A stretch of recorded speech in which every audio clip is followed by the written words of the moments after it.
Hey, we're back with another lick of the week, and I'm going to kind of move out of the vamp patterns because I think I've shown you enough really basic foundational vamp ideas that you can use in your playing already. There's a lot of variations for vamps. I mean, I could just do video after video of really cool rhythmic things you could do, but it would just be taking what we've already done and carrying it many steps further and adding a bunch of ideas like triplets and things. But I think you got enough of the basic idea to really use vamps effectively. Let's move on into actual Scruggs backup licks. Now the difference between licks and vamps to me is what I call a division of backup, active and passive. Passive backup is where you're just mainly focusing on being part of the rhythm section in a group or a jam session, not playing any licks other than just basic vamps. When you play active backup, you're actually using some of these very familiar Scruggs style backup phrases, and you're using them in the context of backing up a vocalist or playing behind another instrument.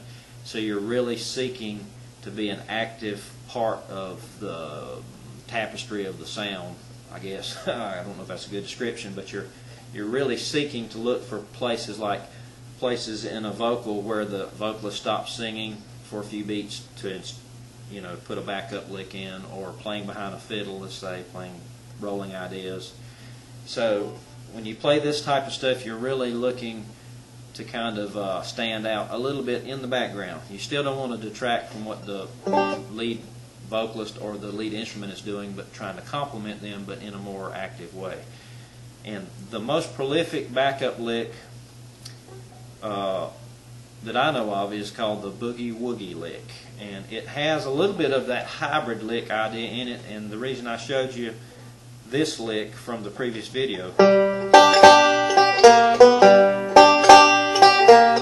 if you remember that, I call that the hybrid vamp pattern.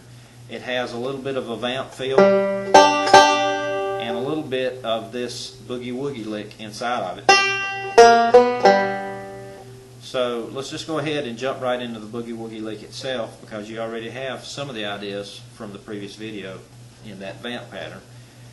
The lick itself is going to revolve around this #1 chord shape, which means you can move it anywhere on the neck and reproduce it, which is really cool about Scruggs banjo. And it's going to stay within the confines of this shape. The only odd note choice in this lick is, again, just like we did in that hybrid vamp idea, is to go from the 3rd fret of the 3rd string to the 4th fret, which means I need to move my index finger over to the 3rd string and then put it back. So it's just like the same fingering that we use for this.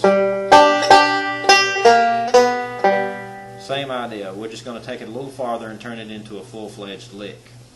So here's the idea. I'm going to call out the notes. 4, 1, 3, 3, 2, 1, 3, 3, 4. And this lick takes 3 beats to play. 1 and 2 and 3. 1, 2, 3.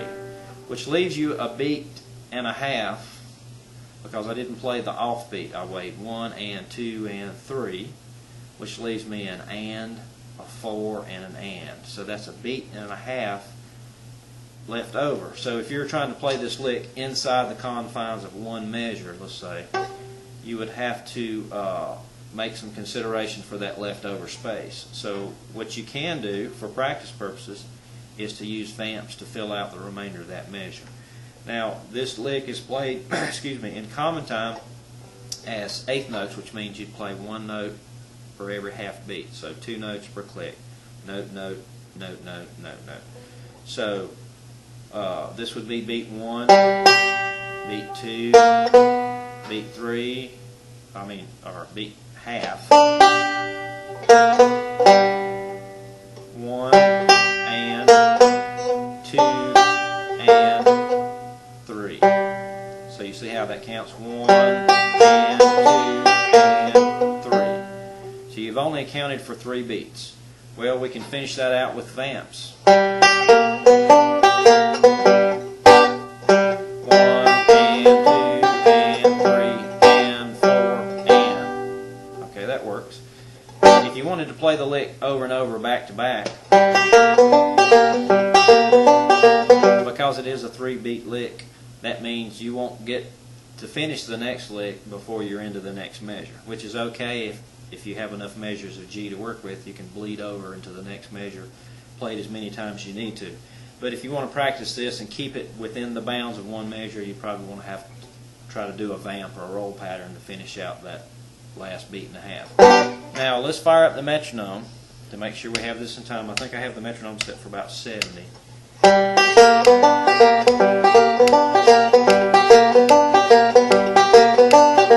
that seems really fast, and you notice I had to kind of gradually work my way into that. Let's slow it down to about 60 beats a minute. Easier to express the notes and to hear what's going on. Remember, we're playing 2 notes per click.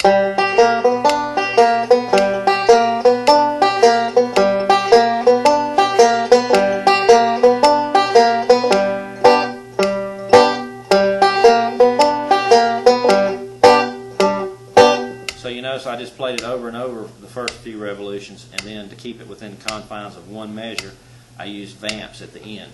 Now remember, you can play this lick anywhere on the fingerboard, any major chord, sharp and flat, as long as you use this same configuration. So it's a chord-specific lick, which is how all Scruggs backup operates. Every lick that you hear Scruggs play is related in some form or fashion to a chord shape.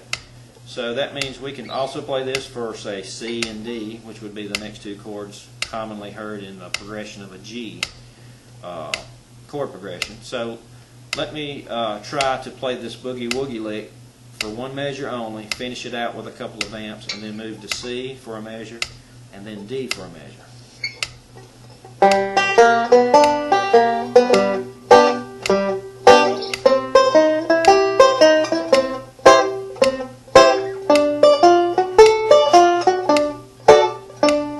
G.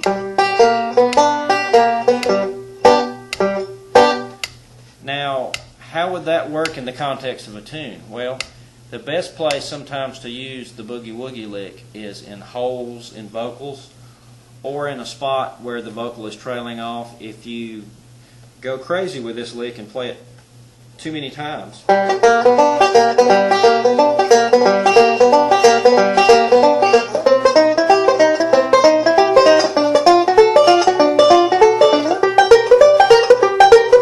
it gets kind of monotonous. So, almost like seasoning your food with salt. A little bit of salt goes a long way sometimes. If you use too much salt, you can't eat your food. If you go crazy with this lick in the context of backup, it gets really annoying, it gets boring, and there's no life in it. So what you try to do is find places to do the Boogie Woogie lick and other ideas. So what I'm going to do is mix up the Boogie Woogie lick with some of the ideas from the previous video and work within the confines of measures. So I'm just going to try to make sure everything is kind of easy as far as the tempo goes, and make sure that I stay in time with the metronome and see how many ideas I can string together. And this would be exactly what you would do in the context of backup, listening to what the other instruments or vocalists are doing. So I'm going to fire this up at about 70.